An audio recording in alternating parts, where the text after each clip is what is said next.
Sa lahat po ng bumubuo ng Cinemalaya, marami pong salamat sa inyo. To my GMA family, thank you.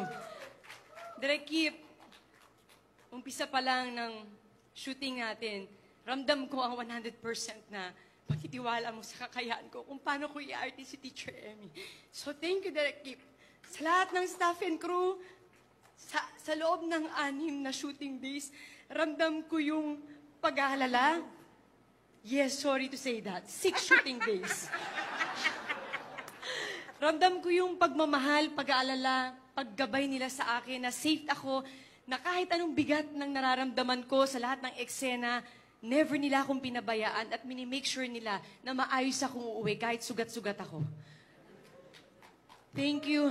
Sa lahat ng mga cast na kasama ko dito, napakahuhusay ninyo.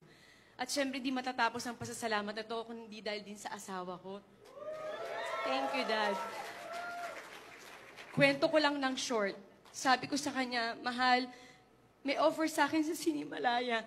Tatanggapin ko ba? Kakayanin ko ba?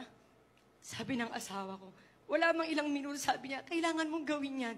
Kailangan mo ipakita kung sino ka. Salamat, God, sa pagtitiwala. At sa mga anak kong very excited tuwing uuwi ako kung anong nangyari sa balota shooting days ko. At yung bunso ko, binibilang po yung sugat ko araw-araw tuwing uuwi ako. So, salamat. Birthday ko po bukas. Salamat po sa napakagandang regalo. Taus-puso po ako nagpapasalamat. Thank you. Alam ko po mahaba na pero may last pa po.